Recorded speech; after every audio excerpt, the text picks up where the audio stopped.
Cinematório na 23ª Mostra de Cinema de Tiradentes.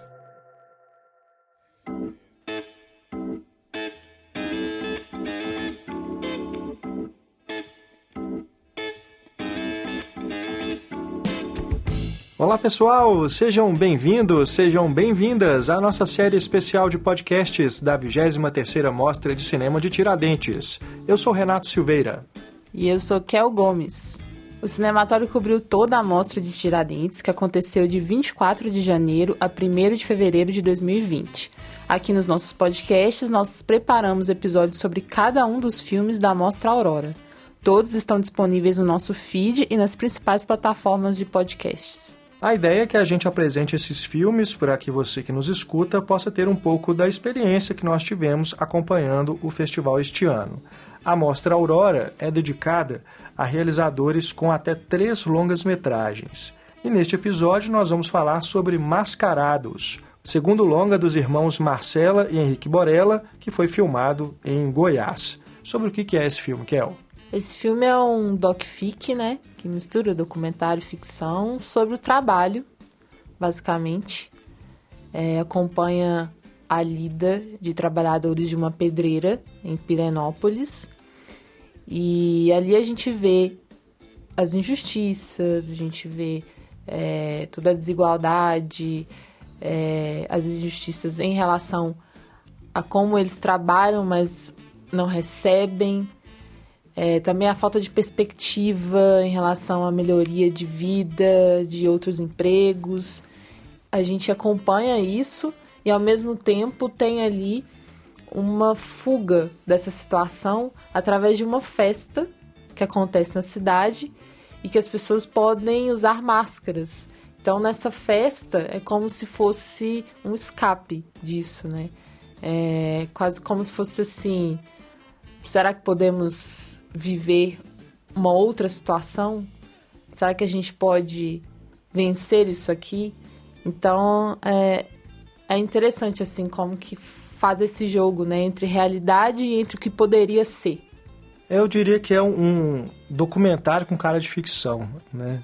Exatamente. E é bem isso que o Henrique e a Marcela nos falaram na entrevista que vocês vão ouvir aqui neste podcast, né? Começou como um documentário e ao longo da realização, da feitura mesmo, né? Da filmagem e tudo, quando eles foram conhecendo as pessoas ali que eles estavam filmando, a ficção foi entrando, né? E aí ela contamina esse roteiro moldando, né? Que originalmente seria de um documentário, né? Bem interessante mesmo.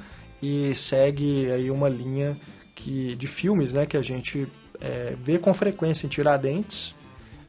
Nesta mostra mesmo a gente já tinha visto o Sequizágua, que foi exibido no primeiro dia da Mostra Aurora. Então, um tipo de filme estilo, né, de filme que a gente já conhece, né, de longa data, né, acompanhando aí a Mostra de Tiradentes há tantos anos. E uma coisa que é bem interessante a gente pontuar nessa apresentação aqui do filme, para quem ainda não viu Mascarados, é que tem 2 pessoas que fazem parte da equipe que dão um peso extra, né, para esse longa-metragem, que são o Afonso Uchoa, que fez a montagem do filme, o Afonso que é cineasta, diretor de A Vizinhança do Tigre, Arábia, 7 anos em Maio, e que esteve em Tiradentes também com outro filme que é o Sequizágua, que a gente mencionou, que tem o roteiro escrito por ele.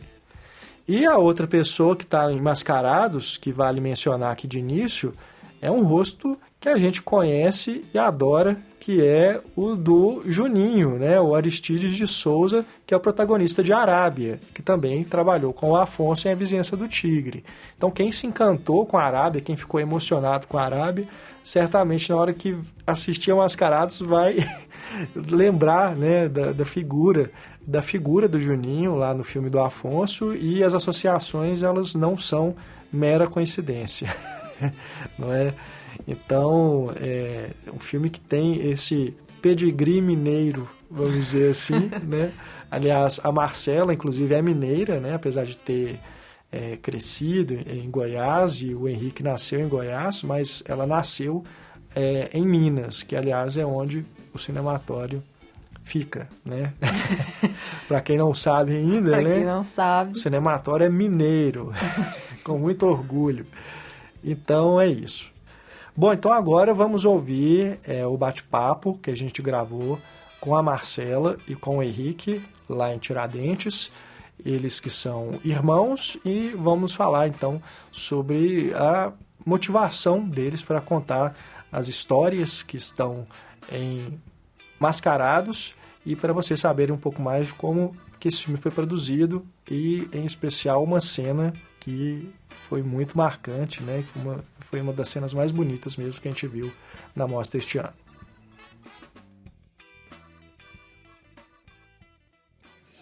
A gente conversa agora com o Henrique e Marcela Borella, diretores do filme Mascarados, em competição na 23ª Mostra Tiradentes, dentro da Mostra Aurora.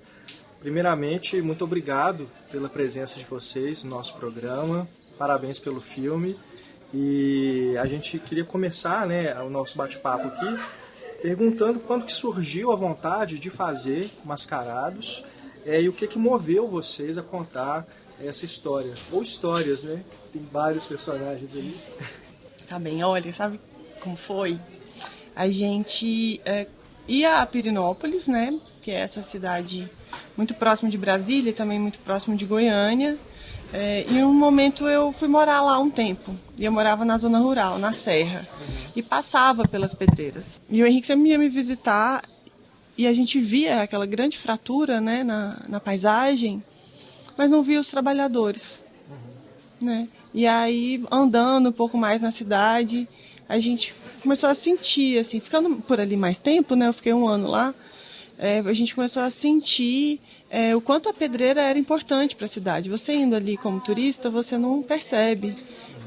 Na verdade, quase 90% da renda de Pirenópolis depende das pedreiras, né? Hoje está num momento mais assim decadente, assim um pouco mais em queda a atividade econômica, mas é muito presente. Então, a primeira coisa foi isso, assim, sabe? Querer ver esses trabalhadores, entender aquilo ali e começar a perceber que tinha algum tabu, alguma coisa ali que era complicada, porque, por exemplo, muita gente na cidade acaba adoecendo pelo trabalho nas pedreiras, né? Então tem gente que fica cego, tem trabalhador que, porque a pedra solta uma fuligem acílica e ela é absorvida pela respiração, chega no pulmão. O filme nem chega a relatar isso e tudo, né? Porque, na verdade, a gente não faz um filme muito descritivo sobre a situação, mas são informações que estão aí, né? Estão disponíveis. Então, aquela dureza, né? E eu acho que, assim, eu tenho uma visão um pouco mística, na verdade, desse começo, né, Henrique? Sabe? Eu tenho a impressão do que o que a gente sentiu ali foi um sofrimento da terra. Porque a própria ideia de fazer o filme me veio assim num momento de, na verdade, desejar filmar aquela pedreira, sabe, atravessar aquele espaço com uma câmera. Parecia que era meio proibido entrar ali dentro e tal. Então foi um pouco assim que começou. Paralelamente a essa visão sobre a pedreira, a gente estava trabalhando naquele momento num sistema de residências artísticas com uma outra galera, e por ocasião dessa residência a gente acabou entrando numa pedreira com os bailarinos em 2014, né, para fazer uma intervenção. A gente até fez um curta dessa experiência, chama Ainda que se movam os trens. E aí a gente entrou e ali formulou, acho que o imaginário, e a gente conseguiu fazer um projeto. E, ao mesmo tempo, o Henrique tinha vivido uma experiência de cinema fazendo um filme que haviam mascarados, né? E ele tinha sentido essa potência da situação das máscaras, que é um estado de liminaridade que permite uma outra condição para o sujeito, né? No momento ali do ritual, seja a folia de rei, seja a folia do divino, né? o palhaço, né, de folia ou mascarado da Festa do Divino, talvez eles tenham aí algumas semelhanças. E aí a gente começou a notar que os trabalhadores das pedreiras eram também mascarados da festa. E a maior parte deles eram moradores do Alto Bonfim, que é aquele bairro imenso de Pirenópolis, que fica perto da pedreira. E, na verdade, ele é maior que o resto da cidade, é um bairro operário. E que todo mundo torcia, a maior parte. Na verdade, se eu falar todo mundo, o trabalhador fica bravo comigo. A maior parte da galera torce pro Guarani, o Esporte Clube, que é o time da várzea lá, né, que está no filme, aquela situação do futebol. Então, dessas sobreposições, né, da pedreira, festa, bairro e a vida ali, aquele microcosmo de Pirenópolis, foi o que fez com que a gente chegasse lá, né? A ficção veio bem depois. E como que vocês fizeram o casting pro filme, assim? Como vocês chegaram até o Juninho, por exemplo? Se também foi essa tentativa até de conversar com o personagem dele em outros filmes, que dialogam com o filme de vocês, né? Eu acho que ele estando ali, ele já carrega algo pro filme também, de especial. Então eu queria que vocês comentassem assim, a escolha do elenco. Assim, a gente se mudou para Pirenópolis em 2017, né? Eu venho de uma formação em ciências sociais. Estudei antropologia, mais do que as outras áreas das ciências sociais, onde para a gente é muito importante o método etnográfico, né? Que é esse processo onde a gente vive o processo de construção do filme, assim. Então a gente se mudou para Pirenópolis em 2017. Através de uma amiga da cidade, a gente conheceu a família do Ganchão e da Dona Neide, Marcilei, que é o núcleo ali do Bonfim. E a gente começa a filmar cotidianamente eles. Esse é um material de pesquisa que acabou não entrando no filme. Mas algumas das cenas, por exemplo, que estão no filme, por exemplo, a cena da cozinha, onde eles conversam, essa cena foi muito filmada. Assim, então ali a gente começou esse processo de construção com eles, antes de Juninho chegar e antes de Vinícius também. E a gente filmava paralelamente o artesão responsável pela feitura das máscaras, que é o seu Sebastião. O seu Sebastião não está no filme, a não ser a mão que faz, é a mão dele. Mas que ele está pintando. Mas o personagem que faz ele é o Divino, né? Que é o Divino é um realizador em Goiânia, que começou a fazer filme na década de 70, do Cineclube Antônio das Mortes, e cuja a gente admira demais o trabalho, e era uma ideia, trazer o Divino. Então o Divino vem encenar esse personagem, o seu Sebastião, apesar de, nesse processo de a gente filmar ele não quis participar do filme, assim, ele não sentia vontade para encenar, e não quis, aí por isso a gente chama o Divino. Então a gente filmava, nesse 1 ano de pesquisa, a gente filmou muitas vezes com eles, refazendo. Então a casa é a casa do seu Sebastião, onde o Divino, assim, ele empresta a casa pra gente filmar tudo lá, mas Quem faz ele é o Divino. E aí nesse processo, enquanto a gente filmava ali pra construção do roteiro, a gente começou a pensar nessas figuras de fora, que viriam para ajudar a contar essa história. E aí no roteiro tinha a figura do Mariano, que era a ideia de chamar o Juninho. Por que o Juninho, né? Acho que assim, o Juninho é um sujeito que tem experiência com o trabalho é um não ator que já tinha uma experiência. O trabalho a gente também admirava demais pelos filmes do Afonso. Dizer, olha, o Juninho conosco ajudaria no processo de mise-en-scène com esses não atores que não tinham passado pelo processo ainda ou seja, uma coisa era a gente filmar sozinho com um ganchão em casa, outra coisa é chegar uma equipe de 20 pessoas, né, tá ali na casa. Então a gente precisava desse processo com eles. E o Juninho faz exatamente isso, assim, quando ele chega, ele é o catalisador de muito processo. Eu acho curioso a cena de apresentação que o Ganchão fala assim, esse aqui é o famoso capivara. Isso é muito bom. Tipo, é o famoso porque ele tinha isso como ele é o famoso, né? Ele é famoso. A gente falava assim, não, tá aqui o Juninho que ganhou o prêmio de melhor ator no Festival do Brasil aí e tal. Então isso motivava eles também, de alguma maneira, dizer, esse sujeito, né, que é como nós. como nós, ele ganhou o melhor ator num festival, pô, eu faço também, né, assim. Então, é muito isso, assim, a gente queria trabalhar com o Juninho, né, assim, por saber que ele poderia contribuir muito com esse processo com os outros não atores.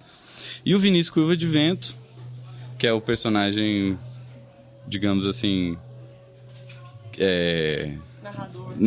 observador, assim, ele foi descoberto por um olhar. A Marcela, uma vez, foi na Chapada dos Veadeiros, na Vila de São Jorge, onde o Vinícius mora atualmente, e ele é porteiro de um espaço de festa lá. Ele estava na portaria, a Marcela atravessa, chegou na porta e olhou para ele nos olhos, assim, e ficou com o olhar dele na cabeça. Voltou e tal, e aí quando a gente estava pensando no personagem, bom, que pudesse, de alguma maneira, estar nessa... Alguém que chegasse, né? Que viesse, assim, E de alguma maneira, como tem a construção do roteiro a partir do mito de Exu, né? Ela imaginou que esse era a figura que poderia representar esse sujeito. E aí a gente, então, pega um carro e vai até, assim, conseguimos um telefone alguém que pudesse encontrar ele lá, que pudesse dizer, tem como você receber a gente e tal. A gente pega um carro, vai até lá, propõe o filme pra ele. Ele, né, assim, como assim, né, tipo... Que história e tal. Mas topou, assim, e foi. E foi isso.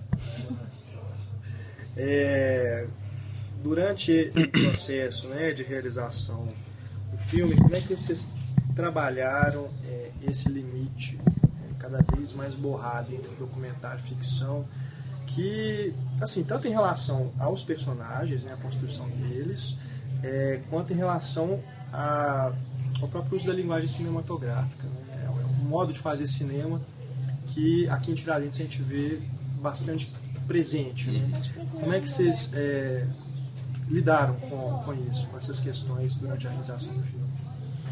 A gente vem muito do mundo do documentário, né? Nosso longa anterior é um filme documentário, que não vai se prestar a nenhuma dúvida, assim, nesse sentido. Não é um filme híbrido, embora seja um gesto que tem ficção ali, mas na aparência dele, do Taeguawa, então não vai ver, assim, né? É um filme que estreou aqui em 2016. E no Mascarados é uma situação bastante curiosa, porque ele nasce um argumento de documentário, né, relacionando essa coisa simbólica, histórica, etnográfica entre o trabalhador da pedreira e o mascarado da festa, né, até relacionando um pouco a forma como os trabalhadores estão na pedreira, que eles cobrem os rostos, exatamente por causa daquela situação da sílica que eu comentava antes, para se proteger. Nem todos usam, mas era uma coisa que estava ali e a gente criou o argumento. E aí a gente, depois desse argumento documental, a gente foi para a pesquisa, como o Henrique acabou de falar, e foi filmando para roteirizar, né?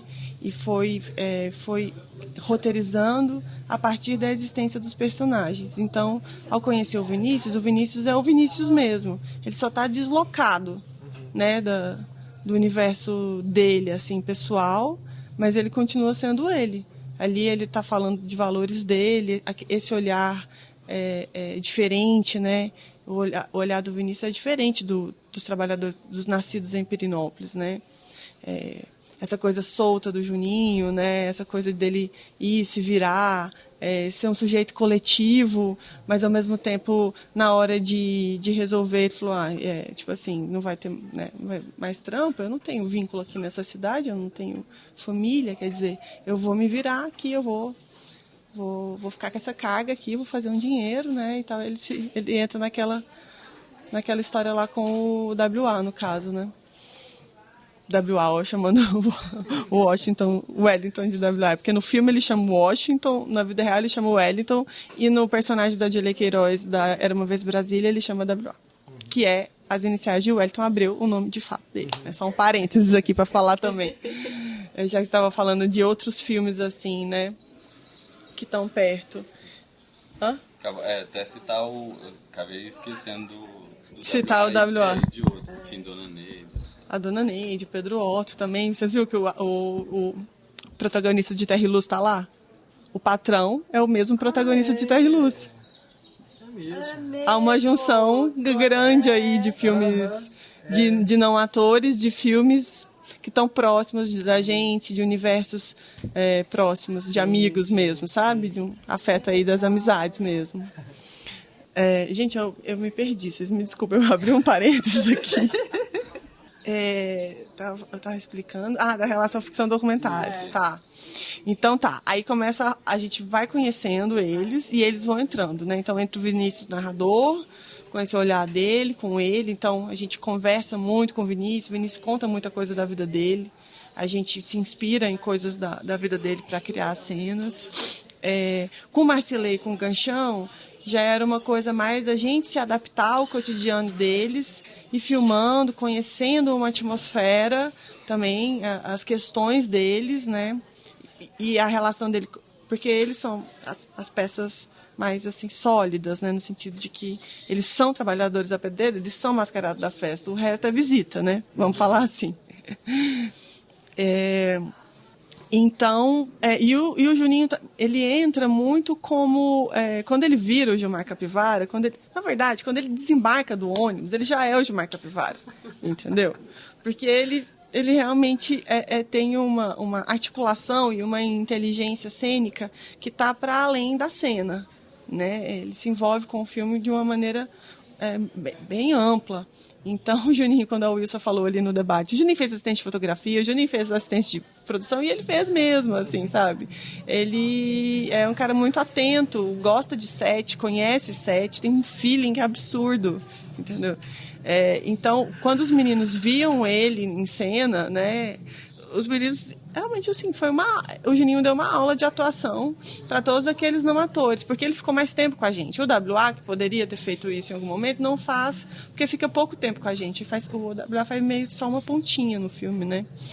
Então foi assim, acaba saindo então um roteiro de ficção, mas ele é totalmente documental, porque ele parte de elementos que são da subjetividade dos personagens, coligado com elementos da nossa subjetividade, e as cenas são criadas exatamente nesse limite que você coloca, né? Quer dizer, de alguma maneira, ali só acontece o que seria viável acontecer dentro da experiência daqueles corpos, entendeu? O Ganchão não vai virar uma coisa, um cara mais falador, revolucionário, tal. Não, ele não é esse cara. Ele é aquele cara que não quer confusão com a polícia, ele não quer estar na linha de frente, entendeu? O irmão dele vai lá, conta as coisas para ele, fala, sabe, ele é esse cara mesmo. Aquele cara família, mais quieto, quer tranquilidade na vida, tal.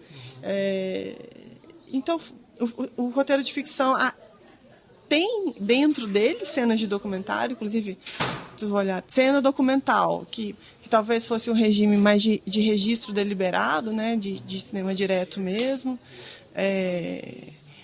E aí, na montagem, eu acho que a gente vai, como se diz, apertando aí essa chave da ficção, vai espremendo esse caldo no desejo de que essa ficção se sustente, porque o documentário está em tudo, mas para fazer uma narrativa funcionar, você acompanhar, né, o espectador acompanhar uma trajetória de personagens, né, era preciso apertar um pouco essa articulação.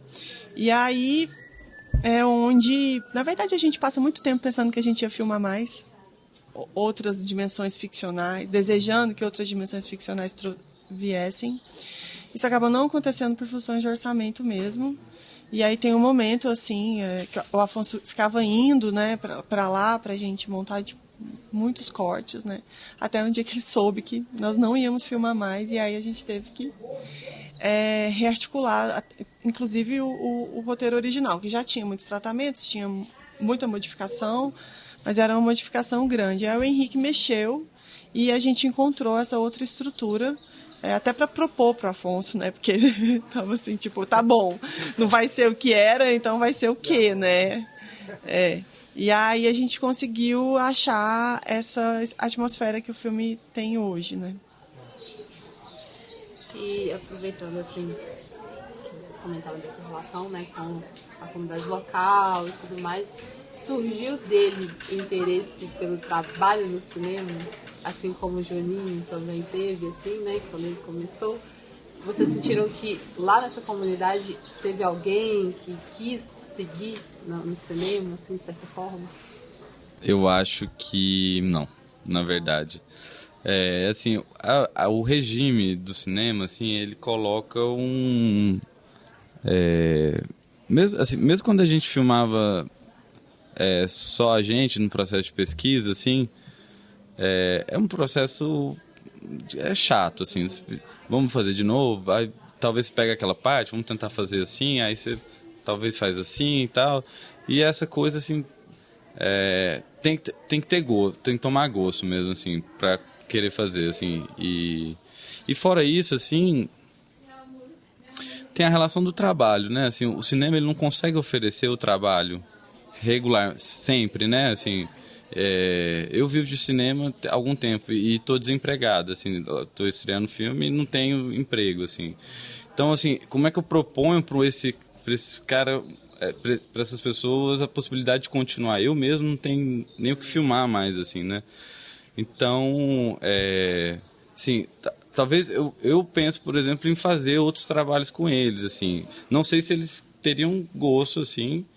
Eu precisaria ter a condição financeira, assim, né, para propor qualquer condição, assim, deles de trabalhar.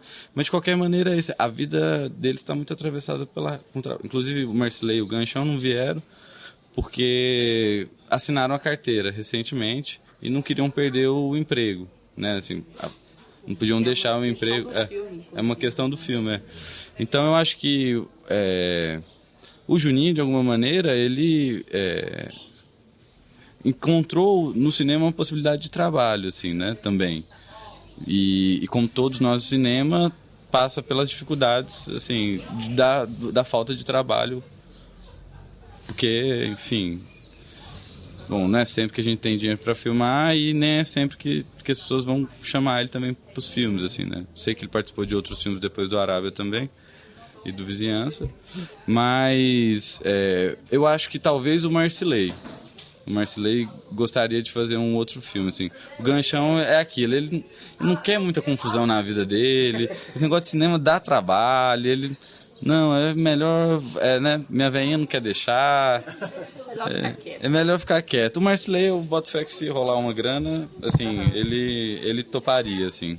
Só completar, assim, porque essa comunidade do filme é uma comunidade maior, né?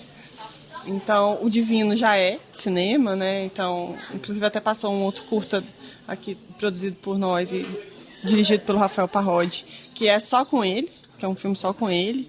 Passou aqui ontem. O WA é um ator, né? Mega profissional lá em Brasília, professor e tal. E o Vinícius, especialmente, eu acho que ele, sim. Ele já falou já. Ele elaborou uma visão dele, assim, sobre o processo, ele entendeu muita coisa e ele anima. Eu boto fé que se alguém convidar, e se a gente convidar, ele anima sim. A gente estava almoçando ali, inclusive estava pensando assim, a possibilidade de outros filmes e tal, e ele falou, não, eu gostaria que vocês pudessem me chamar e tal. Também tem isso, assim, morador da Chapada dos Veadeiros. O momento agora do carnaval é o momento que eles têm para ganhar um dinheiro, então assim também é muito, acho que o desejo de alguma medida existe, assim, mas também a condição, né, para que ele possa existir. Não dá para largar tudo para fazer filme. Para fazer filmes. E bom, para a gente finalizar, queria que vocês falassem um pouquinho de bastidor da filmagem, porque aquela cena da câmera correndo com o Vinícius ali no meio da mata é muito impressionante, né? Visualmente ela é impactante, eu imagino que a realização não foi fácil. Que vocês falassem um pouquinho de como que foi filmar essa cena. Aquela foi a primeira cena filmada do filme. A primeira diária, o primeiro era a corrida, e era o começo do filme, foi roteirizado como o começo do filme. Ela é baseada numa visão que a Marcela teve numa das viagens dela para Chapada, onde ela viu um homem que corria com uma espingarda. E aí é isso, assim, a própria imagem que ela viu trazia essa indefinição do que era, né? Se ele estava fugindo de algum lugar, se ele estava caçando, se ele estava se ele tinha praticado alguma violência, se ele tinha sofrido alguma violência, se ele estava... Enfim, era uma indeterminação da própria visão que a cena é baseada, né? Ela tá vindo de carro na estrada, mas e o sujeito que ela viu corria paralelo à estrada, com essa arma de lado. Então a ideia era construir uma cena que pudesse fazer o lateral, onde acompanhasse esse primeiro olhar dela também sobre... E aí logo vê aquela imagem do Abril Despedaçado. Não sei se vocês lembram do plano, que é o meu sujeito lá, o Rodrigo dando aquele tiro na mata onde ele passa e tal. E era assim, um pouco a referência para construir a cena, né? E na montagem foi feito... porque como são vários takes, aí tem uma excelência assim, do Afonso em pegar as intensidades da corrida. Porque numa corrida você começa mais rápido, mas você vai diminuindo o ritmo. Então são vários takes, aí ele vai pegando e picotando. Então por isso que é aquela intensidade a corrida inteira. Assim, claro, não é... E enfim, tem um trabalho de som ali também de respiração, né? Foi gravado. Não sei se vocês já viram como é que faz corrida no som. Porque o editor de som não pode correr junto, porque senão vai ter dois passos. Então o sujeito tem que correr em círculo e ele só gira no próprio eixo. Então aí você constrói esse som, né, da corrida, só que também não é a mesma intensidade de correr reto, né? Então aí vai construir esse som. E aí tem o trabalho de Wilson ali, né? Porque... Wilson e Bernard, né? Porque a Wilson tinha como assistente de fotografia geral, assim, e foquista, porque esse dia a gente não tinha maquinária. Teve até diária que a gente trouxe um maquinista e um eletricista, mas nessa não tinha. Na verdade, a Wilson está amarrada no capô de uma doblô. Não, essa foi feita na carroceria. Foi feita na carroceria da Mitsubishi do Mesquita. Isso, Foi mesmo. Ela tá sentada numa 3T. Que amarrou de tal forma que a câmera ela trepidasse, mas... Quer dizer, como a gente está também no mesmo relevo... Aquilo é câmera na mão, na verdade. Ela tá sentada numa 3T com a câmera na mão, alguém tá segurando ela por causa dos trancos, mas aquele... não é um traveling, né, assim... Ele tá no balanço, assim, e aí, assim, o virtuosismo... essa sensação são de estar correndo junto. Ela foi amarrada num plano seguinte que não entrou, que é um plano dele já na estrada. Correndo de frente, assim, ele tá correndo assim, a gente tava de trás dele, assim. Mas o último plano, eu acho que ela tava amarrado, que ele entra no milharal, porque é a continuidade daquela da estrada. Porque... enfim, eu acho que... Mas é isso, assim, ali tem o cinema funcionando, né? Edição de som, montagem e fotografia, assim. Acho que é a base, né? Não, foi uma das cenas mais impressionantes que eu vi aqui na mostra. Muito bonita mesmo. Gente, olha, muito obrigado pela conversa, parabéns mais uma vez pelo filme. Desejo aí um sucesso na trajetória dele e com a carreira de vocês também. Que venham mais filmes, porque é sempre muito bom de assisti-los. Obrigado, Renato. Obrigado, Kel. A gente agradece muito a entrevista. E, bom, vida longa aí ao podcast e ao trabalho de vocês. Muito obrigado. Um abraço ao público mineiro. Eu sou mineira. Beijo. Tá, então, a nossa entrevista com Marcela e Henrique Borella, diretores de Mascarados.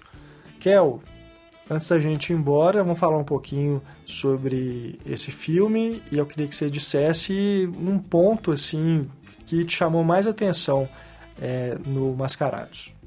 Eu gosto da montagem e como que a montagem também se utiliza do som, sabe? Como tem ali explosões dessa pedreira, ao mesmo tempo tem também outros tipos de sons que vão invadindo, sabe? Isso eu lembro que me marcou muito na sessão, assim. E, por exemplo, quando tem a pessoa que está fazendo as máscaras, né? Pintando as máscaras ali artesanais, e aí a montagem corta pro trabalho na pedreira, sabe? Também com a pessoa ali trabalhando nessa pedra, meio que de uma forma, né? Como se fosse esculpindo ela. Então eu acho interessante que faça essa linha, né, de diálogo, assim, entre gestos, sabe? É um filme que eu acho que é bastante de gesto mesmo e de um tempo muito próprio dele, né? Sabe? De como que ele vai construindo as relações ali, esses personagens pra você e como que você passa a se importar com eles através de pequenos detalhes, de olhares, de sensações, assim. Além da montagem, eu gosto da forma como Marcelo Henrique levanta alguns questionamentos sobre o que é justamente o trabalho, né? Durante o filme eu fiquei vendo aquelas pessoas, aqueles personagens, o cotidiano deles e perguntando, né, o que é o trabalho, o que é um ofício. Dá prazer? Você tem liberdade trabalhando? Né? Até onde que essas relações influenciam na nossa vida? Né? O seu trabalho influencia na sua vida pessoal.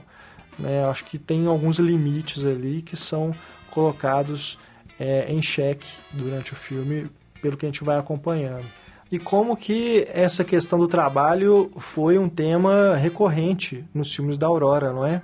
A gente teve, além do Mascarados, um filme como Pão e Gente, que fala sobre desemprego. A gente teve Ontem Havia Coisas Estranhas no Céu, que vai falar também sobre o ofício do cinema, mas também o ofício da casa, né, de você trabalhar em casa. Você tem o Sequizágua, que também vai tratar do trabalho no campo, né? Então foi um tema recorrente que não tem como você escapar disso, a gente vivendo num país que tem mais de 12 milhões de desempregados. Não tem como, né? O desemprego é uma pauta que está no nosso dia a dia. O trabalho é uma pauta que está no nosso dia a dia. Não tem como você escapar disso. E como que esses trabalhos são precarizados, né? Então, um reflexo, né? É o cinema sendo um espelho do nosso país. Bom, então a gente vai ficando por aqui neste episódio da nossa série especial de podcasts da 23ª Mostra de Cinema de Tiradentes. Não deixe de escutar os outros podcasts, os outros episódios sobre os filmes da Mostra Aurora e também ouçam o episódio que a gente gravou sobre Até o Fim, que foi o longa eleito o melhor pelo júri popular e que foi exibido lá em Tiradentes também. Leiam também a nossa cobertura que está no site, as críticas e outras informações sobre a mostra que divulgamos por lá. Lembrando também que estamos nas redes sociais Instagram, Facebook, Twitter. Segue a gente lá para acompanhar o nosso conteúdo por lá também. E estamos no YouTube e no Spotify. Beijo e até a próxima, gente. Um grande abraço, pessoal. Até mais. Tchau.